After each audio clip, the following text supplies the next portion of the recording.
Hello दोस्तों, मैं राहुल। चलिए आज के वीडियो के अंदर हम लोग बात करेंगे अमलगमेशन की। हम लोगों ने लास्ट बात करी थी। अगर आप लोगों ने कॉर्पोरेट एक्शन से रिलेटेड वीडियो नहीं देखा है तो आप मेरे डिस्क्रिप्शन में जाकर प्रीवियस वीडियो की लिंक देख सकते हैं। आज हम लोग बात करेंगे, आज का जो हमारा टॉपिक होने वाला है वो होने वाला है हमारा टॉपिक फाइनेंशियल मार्केट के स्ट्रक्चर्स को। यानी हम लोग आज पढ़ेंगे फाइनेंशियल मार्केट में क्या क्या स्ट्रक्चर्स हैं, कौन कौन सी चीजों के अंदर आप लोग इन्वेस्टमेंट कर सकते हो। दैट मीन्स बहुत सारे इन्वेस्टमेंट ऑप्शंस हैं। इक्विटी हो गया, बॉन्ड हो गया, ट्रेजरी बिल्स हो गया, गवर्नमेंट सिक्योरिटीज हो गया और म्यूचुअल फंड हो गया। ऐसे बहुत सारे इंस्ट्रूमेंट्स होते हैं फाइनेंशियल मार्केट के अंदर। क्या आप लोगों ने कभी इन चीजों पर गौर किया? हमेशा हम लोग स्टॉक मार्केट को फोकस करते हैं, बट स्टॉक मार्केट ही नहीं है हमारा जो फाइनेंशियल मार्केट का जो स्ट्रक्चर है उसको हम लोगों ने दो मेन पार्ट में बांट के रखा है। हम लोग स्टेप बाय स्टेप इन चीजों को सीखेंगे। पहला जो मार्केट है फाइनेंशियल मार्केट के अंदर, जिसे हम लोग कैपिटल मार्केट बोलते हैं, कैपिटल मार्केट हो गया, ठीक है। दूसरा जो मार्केट है वो हो गया हमारा मनी मार्केट, ठीक है। Capital market, money market. जैसा कि मैं सबसे पहले बात कर लेता हूं फाइनेंशियल मार्केट का जो स्ट्रक्चर है, that is called capital market. अब कैपिटल मार्केट के अंदर हम लोग बात करेंगे तो कैपिटल मार्केट में बहुत सारी चीजें आ जाती है। कैपिटल मार्केट के अंदर आ जाते हैं आपके स्टॉक्स, ठीक है। कैपिटल मार्केट के अंदर आ जाते हैं आपके म्यूचुअल फंड, ठीक है। इसको डिलीट कर देते हैं, ठीक है। म्यूचुअल फंड्स आ गए और आ जाते हैं इसके अंदर डिबेंचर्स, ठीक है। डिबेंचर्स आ गए। तो कैपिटल मार्केट एक अपने आप में बहुत बड़ा इंस्ट्रूमेंट है जहां पर आप लोगों को शेयर्स के अंदर ट्रेडिंग मिल जाएगा, जहां पर आप लोगों को म्यूचुअल फंड्स के अंदर ट्रेडिंग मिल जाएगा, डिबेंचर्स के अंदर ट्रेडिंग मिल जाएगा और साथ ही साथ इसके आसपास बहुत सारी चीजें हैं। बॉन्ड्स भी मिल जाएंगे आप लोगों को, यहां पर आप लोगों के बॉन्ड्स भी आ जाते हैं, ठीक है। अगर अब मैं बात कर देता हूं हमारे मनी मार्केट की तरफ, तो मनी मार्केट का स्ट्रक्चर बहुत ही अलग है। मनी मार्केट के अंदर आपके टी बिल्स आ जाते हैं, ठीक है। टी बिल्स हो गए। मनी मार्केट के अंदर आ जाते हैं आपके बॉन्ड्स, ठीक है। मनी मार्केट के अंदर आ जाते हैं आपके गवर्नमेंट सिक्योरिटीज, ठीक है, जिसे हम लोग जीएसबी बोलते हैं। तो ये मनी मार्केट जो है, ये मनी मार्केट सिंपल सी बात है, ये चलता है आपके इंटरेस्ट रेट पर, ठीक है। यानी जहां पर इंटरेस्ट रेट होंगे उन्हीं इंटरेस्ट रेट के ऊपर ये पूरा मनी मार्केट काम करता है और सबसे छोटा बाजार है। यानी अगर मैं टेन्योर की बात करूं तो 1 साल से कम के अंदर ये मार्केट काम करता है, लेस देन फॉर 1 ईयर, ठीक है। 1 साल से कम समय के अंदर ये काम करता है।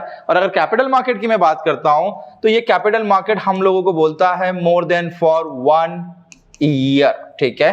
अगर आप लोगों को छोटे समय के लिए पैसा अगर मार्केट के अंदर रखना है आपके लिक्विड अमाउंट के लिए, तो आप लोगों को मनी मार्केट यानी हमें बैंकिंग टर्मिनोलॉजी की तरफ जाना पड़ेगा, जहां पर आप लोग टी बिल्स के अंदर इन्वेस्टमेंट कर सकते हैं, जहां पर आप बॉन्ड खरीद सकते हैं, जहां पर आप गवर्नमेंट सिक्योरिटीज खरीद सकते हैं। लेस देन फॉर 1 ईयर, 365 दिन के अंदर अंदर आप लोगों को इंटरेस्ट मिलेगा।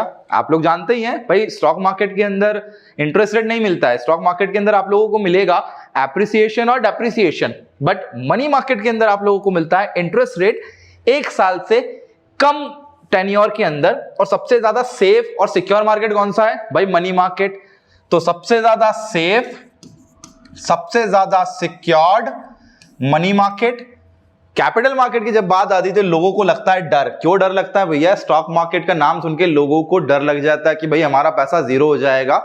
ऐसा नहीं है। स्टॉक्स भी कई टाइप के होते हैं। जब हम लोग स्टॉक की बात करते हैं, स्टॉक के अंदर बहुत सारी कैटेगरीज है जहां पर हम लोग शेयर्स को खरीदते हैं। कोई शेयर्स लार्ज कैप वाला होगा, कोई शेयर स्मॉल कैप वाला होगा, कोई शेयर्स होगा मिड कैपिटल वाला। तो अकॉर्डिंग टू शेयर हम लोग उसे खरीदते हैं और सेफ्टी और सिक्योरिटी अकॉर्डिंग टू दैट होती है।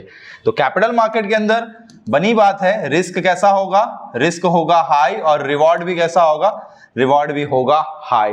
तो भाई अगर ज्यादा पैसा कमाना है तो इश्क करना पड़ेगा रिस्क से। अगर आप लोगों ने नहीं किया रिस्क से इश्क तो स्टॉक मार्केट आप लोगों के लिए नहीं है भैया। आप लोगों के लिए वो बैंक बना है, जाओ 4% का सेविंग पर ब्याज खाओ बस। अगर जिसको भाई रिस्क से प्यार है वो स्टॉक मार्केट के अंदर आ जाए, विदाउट रिस्क लेने वालों की एंट्री यहाँ पर बैन है। तो हम लोग स्टॉक मार्केट में खेलने वाले लोग हैं, स्टॉक मार्केट के अंदर रिस्क पसंद है, तभी यहां पर आते हैं, ठीक है।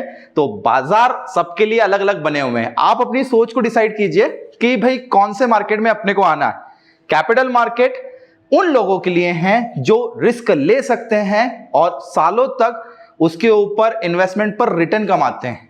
बट मनी मार्केट के अंदर जब हम लोग बात करते हैं तो मनी मार्केट आपको 10 सालों में पैसा डबल करने का बोलता है। अगर आप गवर्नमेंट सिक्योरिटीज, टी बिल्स वगैरह खरीदेंगे तो 7.5% का ब्याज मिल रहा है, अभी हाल फिलहाल 7.5% का ब्याज मिल रहा है। 7.5% का ब्याज 10 सालों के अंदर ऑलमोस्ट आपका पैसा डबल हो जाएगा, 10 साल, ठीक है। लेकिन अगर वहीं मैं कैपिटल मार्केट की बात करूंगा, 10 साल आपने किसी शेयर या इक्विटी के अंदर डाल के रखा है तो आपको उसका 500 टाइम्स तक मिल सकता है। ये मार्केट है, this is like compounding earning, क्योंकि आप लोग सोचकर समझकर स्टॉक्स खरीदते हैं, म्यूचुअल फंड खरीदते हैं या डिबेंचर्स के अंदर पैसा डालते हैं, ठीक है। तो कैपिटल मार्केट आप लोगों को वो पावर देता है, वो स्ट्रेंथ देता है जहां पर आप लोग मल्टीपल इनकम कमा सकते हैं। तो फाइनेंशियल मार्केट के ये दो बहुत बड़े बड़े स्ट्रक्चर्स हैं, पूरी इकोनॉमी हमारी इन दोनों स्ट्रक्चर पर टिकी हुई है। कैपिटल मार्केट और मनी मार्केट के अंदर जो रेगुलेटर्स है जिसकी मैं बात करता हूं, तो वो रेगुलेटर्स जो है, चलिए मैं आप लोगों को सिंपल सा बता देता हूं। भाई हमने जो अभी मनी मार्केट और कैपिटल मार्केट देखा, तो कौन है इनके रेगुलेटर, कौन चलाता है? भाई गवर्नमेंट ऑफ इंडिया तो बड़ा ऑब्वियस बात है चलाती है। बट मनी मार्केट की अंदर अगर हम लोग बात करेंगे और कैपिटल मार्केट की अगर बात करेंगे, तो मनी मार्केट को चलाने वाला जो रेगुलेटर है वो रिजर्व बैंक ऑफ इंडिया, और पूरे एंटायर कैपिटल मार्केट को चलाने वाला सेबी, ठीक है। ऑलमोस्ट 1935 के दौरान ये बना था और सेबी जो था वो 1988 से बनना चालू हुआ और 1992 में ऑलमोस्ट कंप्लीट होके स्टॉक मार्केट के अंदर सिक्योरिटीज को मैनेज करना, रेगुलेटरीज को बनाकर रखना और अपने आप में कस्टमर्स, क्लाइंट या लोगों की सेफ्टी करना, एक टाइप का ये वॉचडॉग है। अगर मैं कैपिटल मार्केट की बात करूंगा तो कैपिटल मार्केट की शुरुआत हुई थी 1988 से और पूरी तरीके से इसको इंपोज कर दिया गया था 1992 में। भाई क्यों बना, इसकी देन हर्षद मेहता ही था। ऑलमोस्ट बाजार के अंदर इनरेगुलरिटीज होती थी, भाई बहुत सारे घोटाले हुए, हर्षद मेहता का घोटाला हुआ, केतन पारेख का घोटाला हुआ और मार्केट के अंदर बहुत सारे लोगों ने बाजार को मैनिपुलेट करने की कोशिश की। कंपनीज अपनी बैलेंस शीट को मैनिपुलेट करती थी, तो सेबी लाइमलाइट में आया। सिक्योरिटी एक्ट बना 1956 का, उस दौरान सेबी को इंपोज किया गया था और फिर धीरे धीरे सेबी के बनने के बाद में भी कई घोटाले होते रहे। लेकिन जब सेबी पूरी तरीके से फॉर्मेशन में आया, यानी इसको एक रेगुलेटरी अथॉरिटी बनाया गया और बाजार के अंदर बिना सेबी से पूछे ना कोई कंपनी अपना आईपीओ ला सकती है, ना कोई कंपनी कॉर्पोरेट एक्शंस ला सकती है। जैसा कि लास्ट वीडियो में हम लोगों ने कॉर्पोरेट एक्शन से रिलेटेड बहुत सारी चीजें पढ़ी। अगर आप लोगों ने मेरा लास्ट लेक्चर नहीं देखा है और कॉर्पोरेट एक्शंस जानना चाहते हैं आप लोग कि क्या क्या करती है कंपनीज, तो आप मेरे लास्ट या प्रीवियस वीडियोस में जाकर वो देख सकते हैं। तो सेबी का जस्ट सिंपल सा मतलब है, सेबी अपने आप को एक रेगुलेटर मानती है, वॉचडॉग है ये, जो बाजार के अंदर सारी अनियमितताओं को देखता है और कंप्लेंट भी आप लोगों की सुनता है। तो सेबी ने एक score.gov.in करके एक वेबसाइट है जहां पर आप लोग अपनी कंप्लेंट को रेज कर सकते हैं। भाई रेज करने का मतलब है, अगर आपके साथ में कुछ घोटाला हो जाता है, आपके साथ में कुछ ऐसी वारदात हो जाती है स्टॉक मार्केट के अंदर, आप लोगों को बहुत सारे लोग मिलेंगे जो स्कैमर की तरह काम कर रहे हैं। इसलिए स्कोर नाम की एक वेबसाइट सेबी ने लॉन्च किया है जहां पर आप अपनी कंप्लेंट डाल सकते हैं, ठीक है। तो पूरे एंटायर कैपिटल मार्केट को चलाने का काम सेबी करता है और 1992 से अभी तक वेल स्टैब्लिश तरीके से सेबी काम कर रहा है और हमारे हक में ही काम करता है। चाहे म्यूचुअल फंड वाली कंपनी हो, चाहे स्टॉक मार्केट वाली कंपनी हो, चाहे आईपीओ लाना हो या फिर कुछ भी प्रोसेस करना हो, सेबी से हमें परमिशन लेना पड़ेगी। अगर आपको ब्रोकर बनना है तो भी सेबी परमिशन देगा, आपको इन्वेस्टमेंट एडवाइजर बनना है तो भी सेबी परमिशन देगा। इससे परमिशन लेना बहुत जरूरी होता है। इधर बात करेंगे दूसरी तरफ हम लोग मनी मार्केट की। तो भाई मनी मार्केट का काम क्या है? मनी मार्केट का काम है पैसों को मैनेज करना, यानी मार्केट के अंदर पैसों के अंदर डिमांड है या फिर सप्लाई है, बाजार के अंदर लिक्विडिटी है क्या? लिक्विडिटी का मतलब होता है कि भाई बाजार में पैसा है कि नहीं है, आम आदमी के पास में खरीदारी के लिए पैसा है या नहीं है। भाई नोट प्रिंट करना, ठीक है, हम लोग जो नोट चलाते हैं नोट प्रिंटिंग का काम है। और उसके बाद में मॉनेटरी टर्म्स को मैनेज करना, ये सारे काम सेबी के हैं। मॉनेटरी टर्म्स बोले तो इंटरेस्ट रेट को डिसाइड करने का काम आरबीआई करता है, यानी हमारे पूरे इंडिया की जीडीपी को चलाना, हमारे इंडिया के पूरे इकोनॉमिक सिस्टम को चलाने का काम आरबीआई का है, जो कि भाई 1935 में बना था। आप लोग जानते ही हैं आरबीआई का फॉर्मेशन क्यों हुआ था। भाई जब हमारे देश में अंग्रेज आ गए थे, अंग्रेजों ने अपने पैसे को इधर से उधर करने के लिए एक सेंट्रल बैंक बनाया था, जिसे फादर ऑफ ऑल बैंक बोला जाता है। सारे बैंकों को लीड करने का काम आरबीआई का है, यानी कोई भी बैंक विदाउट आरबीआई की परमिशन के अपने ऑपरेशन को नहीं चला सकता है। यानी अगर आपको बैंक बनना है तो आपको आरबीआई से परमिशन और लाइसेंस लेना पड़ेगा। आपको मार्केट के अंदर कोई भी प्रॉब्लम होती है तो आरबीआई इज देयर। तो आरबीआई ने ओम्बड्समैन करके एक कंप्लेंट एप्लीकेशन बनाया है, बैंकिंग ओम्बड्समैन बोलते हैं इसको, बैंकिंग ओम्बड्समैन, जो कि कस्टमर्स क्लाइंट की कंप्लेंट को रेज करता है। जैसे सेबी ने स्कोर करके एक प्लेटफॉर्म बनाया जो आप लोगों की कंप्लेंट को उठाकर रखता है भाई कंपनी के सामने, और आरबीआई ने बैंकिंग ओम्बड्समैन नाम का एक कंप्लेंट ग्रीवियंस बनाया है जो कि आम आदमी की कंप्लेंट को उठाकर रखता है। यानी अगर आपको बैंकिंग रिलेटेड कुछ भी दिक्कत हो जाए, कुछ परेशानी हो जाए, आपका ऑनलाइन पैसा फंस जाए, या आपके साथ में बैंकिंग फ्रॉड हो जाए, या कुछ आजकल जैसे बहुत सारे फ्रॉड चल रहे हैं भाई, उन फ्रॉडों से सावधान आप लोग रहिए। अगर आप लोगों को इनसे कोई दिक्कत हो जाती है तो सीधे बैंकिंग ओम्बड्समैन में जाके आप कंप्लेंट कर सकते हैं, चाहे वो आपका बैंक ही क्यों ना हो। तो ये हमारे दो बहुत बड़े रेगुलेटर्स हैं जिन्होंने पूरे बाजार को संभाल के रखा है। एक ने मनी मार्केट को संभाल के रखा है और एक ने कैपिटल या सिक्योरिटी मार्केट को संभाल के रखा है। और इन दोनों के साथ में finance ministry, government of India, ठीक है, ये बहुत बड़े बड़े जो मिनिस्ट्रीज हैं ये काम करते हैं और हमारे इंडिया की इकोनॉमी को चलाने का काम करते हैं, ताकि हमारा पूरा इकोनॉमी के अंदर जीडीपी मेंटेन रहे, बैलेंस रहे और धीरे धीरे हमारा जो मार्केट है वो चले। क्योंकि देखिए ओवरऑल अगर हमारा करेंसी, हमारा रुपया जो है अगर वो वीक होगा अदर करेंसी के मुकाबले, तो हमारा स्टॉक मार्केट भी वीक होगा। इसलिए हमारी इंडियन गवर्नमेंट मनी मार्केट को चलाने का काम करती है प्रॉपरली, जिसके लिए आरबीआई एक सेपरेट जिसे हम लोग बोल सकते हैं एक एजेंसी है जो पूरे मनी को चलाने का काम करती है। जो जीडीपी, इंटरेस्ट रेट, भाई अगर महंगाई हो गई तो महंगाई से बचाएगा कौन? इंटरेस्ट रेट को बढ़ाया या घटाया जाएगा। तो ये छोटी छोटी जो चीज़ें होती हैं स्टॉक मार्केट के अंदर बड़ी काम की होती है। एक कहावत है, by the news sell the rumours. तो हमें उन चीज़ों पर विश्वास करना है जो एक्चुअल में है, हमें अफवाहों पर ध्यान नहीं देना है। तो आप लोगों को इनसे रिलेटेड, मनी मार्केट से रिलेटेड अगर कुछ भी न्यूज़ मिलती है तो वो न्यूज़ हमारी इकोनॉमी पर इम्पैक्ट डालेगी और हमारी इकोनॉमी इम्पैक्ट डालेगी हमारे कैपिटल मार्केट पर। और अगर कैपिटल मार्केट में कुछ प्रॉब्लम आता है तो कैपिटल मार्केट की न्यूज़ मनी मार्केट पर इम्पैक्ट डालेगी। यानी कैपिटल मार्केट और मनी मार्केट दोनों एक दूसरे के साइलेंट एक साथ काम करने वाले ये इंस्ट्रूमेंट है। तो हमें दोनों चीज़ों पर नज़र रखना चाहिए, ठीक है। चलिए अब हम लोग बात कर लेते हैं, इसी टॉपिक को हम लोग थोड़ा सा आगे एक्सपांड करते हैं। मैं मनी मार्केट के अंदर होने वाले इंस्ट्रूमेंट जहां पर हमें प्रोडक्ट्स मिलेंगे, अगर आप लोग भाई स्टॉक मार्केट से डरते हैं, स्टॉक मार्केट में आपको काम करना पसंद नहीं है, तो आप लोगों के लिए भी निराश नहीं होइए। आप लोगों के लिए भी स्टॉक मार्केट में बहुत सारी चीज़ें हैं जहां पर आप लोग सेफ्टी के साथ काम कर सकते हैं। और मनी मार्केट बट ऑब्वियस सी बात है वहां पर तो चीज़ें हैं। तो मैं सबसे पहले मनी मार्केट ले लेता हूं। मनी मार्केट के इंस्ट्रूमेंट हम लोगों ने बात करी, भाई मनी मार्केट सबसे पहला तो शॉर्ट टर्म मार्केट है, ठीक है। Short term market for less than 1 year, ठीक है, या 364 डेज से कम पर हमें जो है इस मार्केट के अंदर काम करने को मिलेगा। और हमें क्या मिलेगा? हमें मिलेगा भाई इंटरेस्ट रेट, ठीक है। और इंटरेस्ट रेट कैसे होते हैं? इंटरेस्ट रेट होते हैं आपके लो रिस्क और लो रिवॉर्ड वाले। तो ये दो चीज़ें आप लोग जो है ध्यान रखिए। तो सबसे सेफेस्ट इंस्ट्रूमेंट यानी आप लोग क्या क्या ऐसे इंस्ट्रूमेंट है जो मनी मार्केट के अंदर आप लोग खरीद सकते हैं। पहला तो भाई हम लोग एफडी आरडी करते हैं, फिक्स डिपॉजिट करते हैं, ठीक है, पहला इंस्ट्रूमेंट।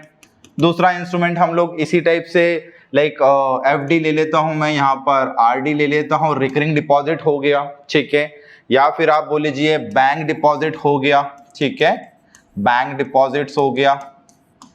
अब बात आती है इनके अलावा क्या, ये तो नॉर्मली हम लोग करते आए हैं बचपन से, हमें किसी से इनकी एडवाइस लेने की जरूरत तो नहीं है कि भाई मुझे फिक्स डिपॉजिट करना है या फिर मुझे रिकरिंग डिपॉजिट करना है या मुझे बैंक डिपॉजिट करना है।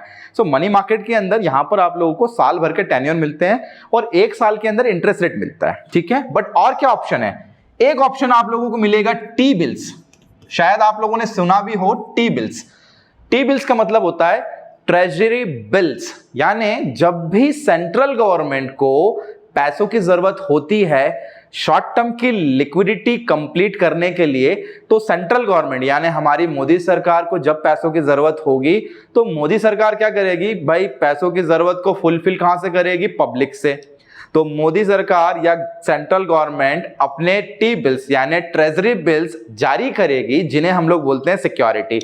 उन सिक्योरिटी को जारी किसके थ्रू करेगी, आरबीआई के थ्रू। तो आरबीआई बीच में मीडिएटर होता है। तो टी बिल्स को किसकी सिक्योरिटीज है, गवर्नमेंट ऑफ इंडिया की ये सिक्योरिटी है, और गवर्नमेंट ऑफ इंडिया की सिक्योरिटी को आरबीआई किसको देता है, पब्लिक को देता है, ठीक है, समझ में आ रहा है। तो टी बिल्स ये सिक्योरिटीज है जो कि आरबीआई पब्लिक को देता है और इसको डिस्काउंट प्राइस पर देता है। जैसे हर एक टी बिल खरीदना हो तो मिनिमम टी बिल का जो रेट होता है वो होता है 25,000 रुपीज, ठीक है, यानी 25-25 हजार रुपए के टी बिल्स आप लोग खरीद सकते हो आरबीआई से, या फिर आरबीआई के द्वारा जो वेबसाइट्स हैं बहुत सारे, आरबीआई से उसकी वेबसाइट पर जाकर खरीद सकते हो, या फिर भाई आपके जो ब्रोकर्स होते हैं वो आप लोगों को इस टाइप की फैसिलिटीज दे देते हैं कि आप लोग टी बिल्स खरीद लीजिए, ठीक है, या फिर एनएससी का गोबिट करके एक प्लेटफॉर्म है, वहां से टी बिल्स आप खरीद सकते हैं, या पोस्ट ऑफिस से आप टी बिल्स खरीद सकते हैं, बैंक से आप टी बिल्स खरीद सकते हैं। तो ऐसी बहुत सारी जगह है जहां से आप लोग टी बिल को परचेस कर सकते हैं, ठीक है। अब ये टी बिल क्यों, क्या कारण है टी बिल का, भाई टी बिल्स का मतलब होता है ट्रेजरी बिल यानी सरकार का खजाना। सरकार अपने खजानों को पब्लिक को देती है और बोलती है उनसे कि हमें कुछ दिनों के लिए, 1 साल से कम समय के लिए आप हमसे जो है वो सिक्योरिटी लेकर हमें उसके बदले पैसा दे दीजिए। तो आरबीआई इस पूरी प्रोसेस को निभाता है और 25-25 हजार रुपए के टी बिल को डिस्काउंट के रूप में, ठीक है, डिस्काउंट के रूप में हमें दे देता है। तो सबसे सेफ और रिस्क फ्री है ये, यानी अगर टी बिल की बात करूंगा तो टी बिल कैसा हो गया, टी बिल हो गया आपका रिस्क फ्री, यानी यहां पर कोई रिस्क नहीं है। और रिस्क किस चीज का, डिफॉल्ट होने का। भाई सेंट्रल गवर्नमेंट अगर डिफॉल्ट हो जाएगी तो आप ये समझिए कि हमारी हालत क्या होगी, यानी हम लोग तो बिल्कुल बर्बाद हो जाएंगे। तो टी बिल्स कैसे होते हैं भाई, टी बिल्स होते हैं रिस्क फ्री, और रिस्क फ्री पर आप लोग जानते हो क्या मिलता है, बहुत माइन्यूट सा इंटरेस्ट रेट मिलता है। 1 साल या 1 साल से कम समय के लिए आप इस टी बिल को खरीद सकते हैं। तो बहुत ही बढ़िया इंस्ट्रूमेंट आप लोगों के लिए। अगर आप मनी मार्केट के अंदर काम कर रहे हैं तो टी बिल्स को आप लोग एक बार देखिए, अपने बैंक जाइए और पूछिए एक बार उनसे कि भाई टी बिल कैसे खरीद सकते हैं, ट्रेजरी बिल्स, ठीक है। दूसरी चीज आती है यहां पर बॉन्ड। बॉन्ड्स आप लोगों ने सुना होगा, जेम्स बॉन्ड वाला बॉन्ड नहीं है ये भाई बॉन्ड है। बॉन्ड इज अ सिक्योरिटी, ठीक है, जैसे टी बिल एक टाइप का सिक्योरिटी है जो कि गवर्नमेंट का है, और बॉन्ड भी क्या है, बॉन्ड भी एक टाइप का एग्रीमेंट है। यानी अगर कोई गवर्नमेंट या फिर कोई कंपनी या कोई भी बॉन्ड जारी करता है तो बॉन्ड जारी करने का मतलब है ये एक रीपर्चेज एग्रीमेंट बेसिस सिक्योरिटी है, जहां पर बॉन्ड को देने के बाद में उसकी एक मैच्योरिटी डेट और उस मैच्योरिटी डेट के बाद में बॉन्ड को वापस लेने का एग्रीमेंट। यानी अगर गवर्नमेंट ऑफ इंडिया बॉन्ड जारी करती है तो गवर्नमेंट ऑफ इंडिया का यह दायित्व बनता है कि इस बॉन्ड को देने के बाद में पब्लिक को उसके बदले इंटरेस्ट रेट देना है, ठीक है। और बॉन्ड छोटे टेन्योर या छोटी अवधि के लिए नहीं होता है।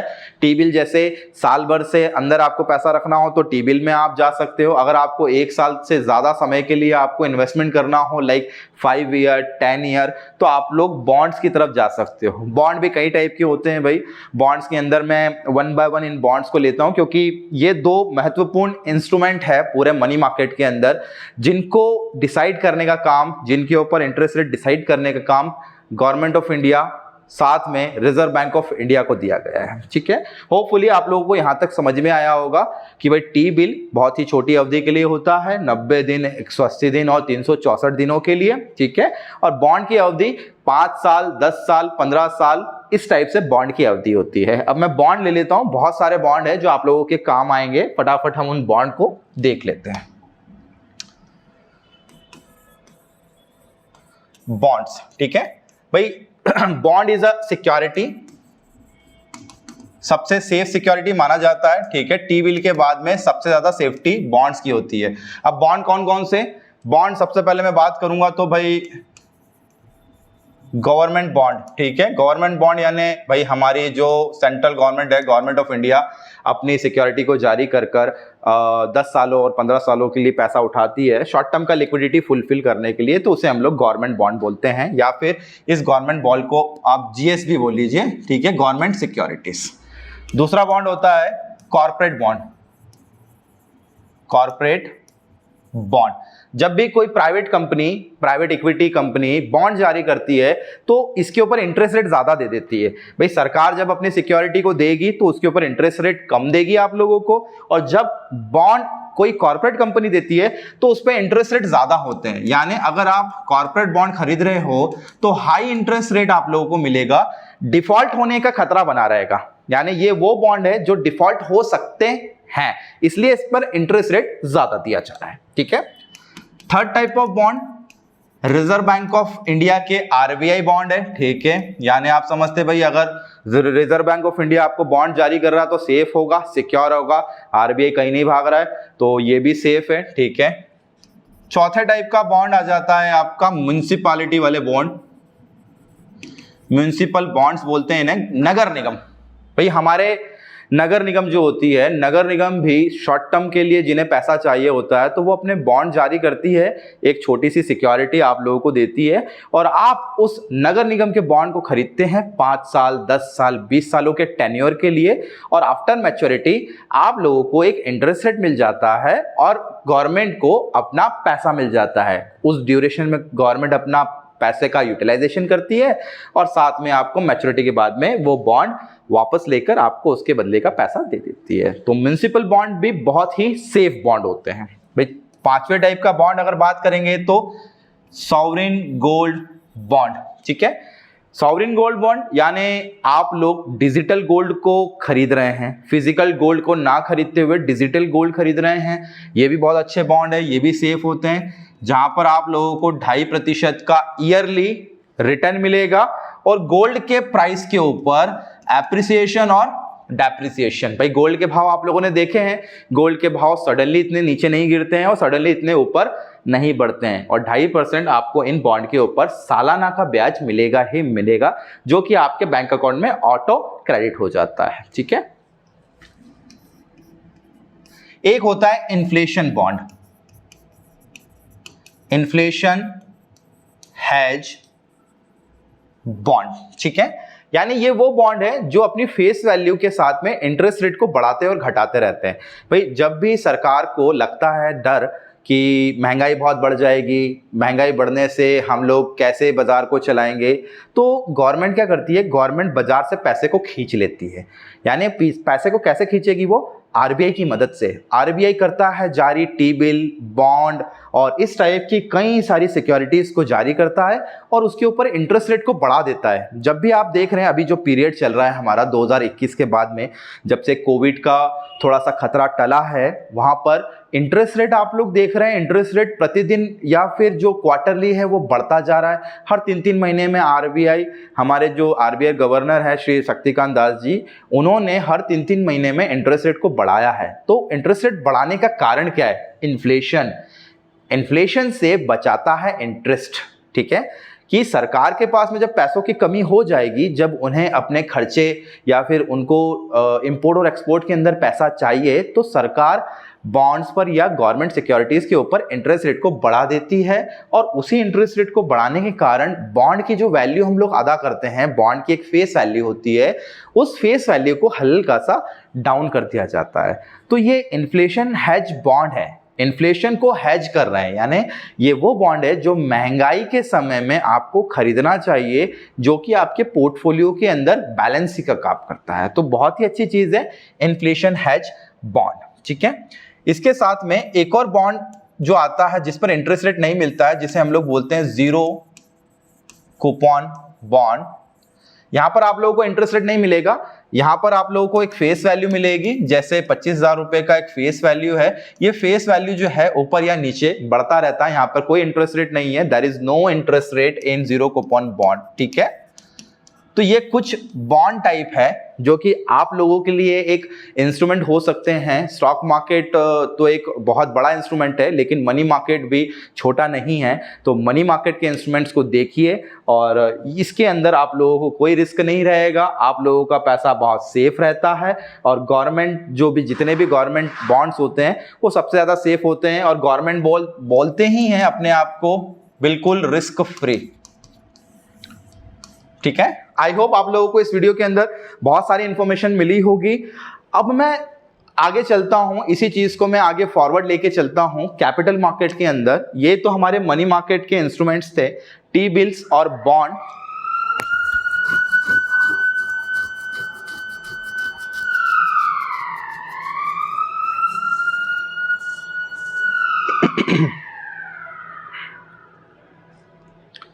चलिए अब मैं आपको ले चलता हूं कैपिटल मार्केट के स्ट्रक्चर के अंदर। ये तो रही बात आपके मनी मार्केट के इंस्ट्रूमेंट की, टी बिल जो कि सेफेस्ट इंस्ट्रूमेंट है, बॉन्ड्स, और ये रहे बहुत सारे बॉन्ड्स के टाइप, ठीक है।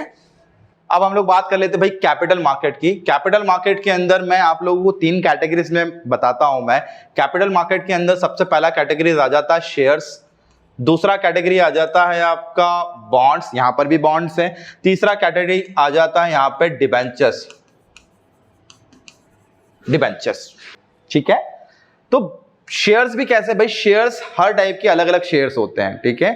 अगर हम लोग शेयर्स की बात करेंगे तो शेयर्स की कैटेगरीज है, बॉन्ड की कैटेगरीज है यहां पर भी, ठीक है, और डिबेंचर्स की भी कैटेगरीज है। अगर आप लोग कैपिटल मार्केट के अंदर आ रहे हैं तो हम लोग इक्विटी शेयर्स खरीदते हैं। आप लोगों ने सुना ही होगा इक्विटी, जहां पर आप लोगों को स्टॉक मार्केट में EQ दिखे उसे हम लोग बोलते हैं इक्विटी शेयर्स। जहां पर आप लोगों को प्रेफरेंशियल शेयर्स दिखे, ठीक है, वहां पर PR, ठीक है, या फिर आप लोगों को डिफर्ड शेयर दिखे तो वहां पे आप लोग DR कर लीजिए, ठीक है। So these are type of shares. आप लोग स्टॉक मार्केट में कौन सा शेयर खरीदते हैं, कभी आप लोगों ने सोचा? नहीं, हम लोग स्टॉक मार्केट के अंदर इक्विटी शेयर खरीदते हैं। इक्विटी शेयर का मतलब होता है कॉमन शेयर या ऑर्डिनरी शेयर। ये वो शेयर है जहां पर आप लोग कंपनी की ऑनरशिप खरीद रहे हैं, तो इक्विटी शेयर्स ही ऑनरशिप शेयर्स है, ठीक है। प्रेफरेंशियल शेयर्स के अंदर ऑनरशिप नहीं मिलता है। अगर आप लोग प्रेफरेंशियल शेयर्स खरीद रहे हैं तो आप लोगों को ऑनर नहीं मिलेगा, हाँ, बट आप लोगों को एक लाभ का अंश मिलेगा, यानी डिविडेंड, ठीक है। हम लोगों ने डिविडेंड भी पढ़ा हुआ है।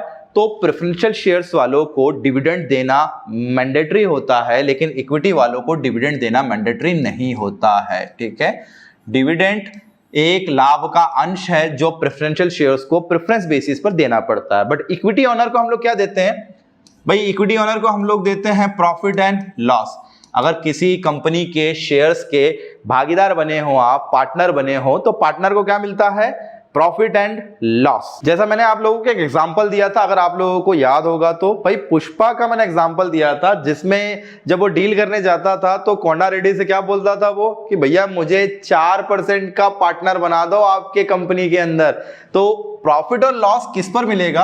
प्रॉफिट और लॉस मिलेगा इक्विटी ओनर को, कॉमन शेयर्स वालों को, ना कि प्रेफरेंशियल शेयर्स वालों को। तो प्रेफरेंशियल शेयर्स वाले जब कंपनी डूब जाती है तो सबसे पहले बाहर हो जाते हैं प्रेफरेंशियल शेयर्स वाले, अपना जो भी पैसा उन्होंने लगाया था कंपनी के अंदर उसमें, और बाद में जब बच जाए पैसा तो बचा हुआ पैसा इक्विटी ओनर को मिलता है। यानी सबसे ज्यादा खतरों के खिलाड़ी बनते हैं हमारे इक्विटी ओनर जो स्टॉक मार्केट के अंदर काम करते हैं।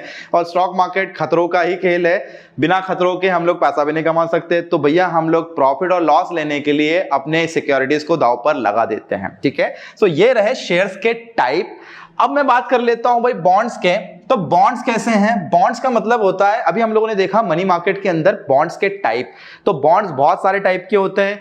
कॉर्पोरेट बॉन्ड्स होते हैं, यानी बहुत सारी कंपनीज जैसे टाटा हो गया, रिलायंस हो गया, या फिर बड़ी बड़ी कंपनीज जो है अपने बॉन्ड जारी करती है जिन्हें कॉर्पोरेट बॉन्ड बोलते हैं। ये थोड़े से कॉर्पोरेट बॉन्ड हाई रिस्की होते हैं। इनके ऊपर इंटरेस्ट रेट भी कैसा होता है? इनके ऊपर इंटरेस्ट रेट भी हाई होता है और ये रिवॉर्ड भी हाई देते हैं। भाई बॉन्ड का मतलब हो गया एक फिक्स्ड असेट कंपनी ने आपको दिया है और आपको कंपनी के बदले जो मिलेगा फिक्स्ड असेट के बदले वो मिलेगा इंटरेस्ट रेट। ठीक है, सो बॉन्ड बहुत ही इजी चीज है। शेयर्स हम लोग ऑलरेडी देख चुके हैं। अब फाइनली आते हैं डिबेंचर के ऊपर। तो डिबेंचर एक टाइप का फिक्स्ड असेट है। ठीक है, डिबेंचर एक टाइप का फिक्स्ड असेट इंस्ट्रूमेंट है जो कि कंपनी आप लोगों को देती है और आप लोगों से ले लेती है पैसा। डिबेंचर्स को आप डेट भी बोल सकते हो, एक डेट इंस्ट्रूमेंट है। यानी हम लोग क्रेडिटर होते हैं। जैसे अगर मुझे डिबेंचर खरीदना होगा तो मुझे कहां जाना पड़ेगा? भाई डिबेंचर खरीदने के लिए आपको कहीं नहीं जाना है, आपके डीमैट अकाउंट के अंदर ही फैसिलिटी अवेलेबल है जहां से आप लोग डिबेंचर्स खरीद सकते हैं। और डिबेंचर्स होते हैं 3 टाइप के डिबेंचर्स। पहला फुली कन्वर्टिबल डिबेंचर्स, दूसरा पार्टली कन्वर्टिबल डिबेंचर्स और तीसरा non convertible debentures. Fully, partly और नॉन कन्वर्टिबल में अंतर क्या है? भाई मैं अपने डिबेंचर को शेयर्स में कन्वर्ट कर सकता हूं। यस, फुली कन्वर्ट यानी 100 डिबेंचर को 100 शेयर में कन्वर्ट कर सकता हूं। Yes, right. Partly convertible 100 debenture को 50 शेयर्स में कन्वर्ट कर सकता हूं, पॉसिबल है। 100 शेयर्स के अंदर 100 डिबेंचर के अंदर कन्वर्ट नहीं होंगे, that is non convertible debentures. यानी डिबेंचर का एक सिंपल डेफिनेशन अगर मैं आपको बताऊं तो कंपनी द्वारा लिया गया पैसा उधार पब्लिक से 5 साल 10 सालों के लिए कंपनी इस पैसे का यूटिलाइजेशन करती है और यूटिलाइजेशन करके आफ्टर मैच्योरिटी पब्लिक को दे देती है उसके प्रति इंटरेस्ट रेट, डिविडेंड या बोनस। वो हो गया डिबेंचर। तो ये भी डिबेंचर एक फाइनेंशियल मार्केट के कैपिटल मार्केट का इंस्ट्रूमेंट टाइप है। तो हम लोगों ने आज देखे 3 इंस्ट्रूमेंट।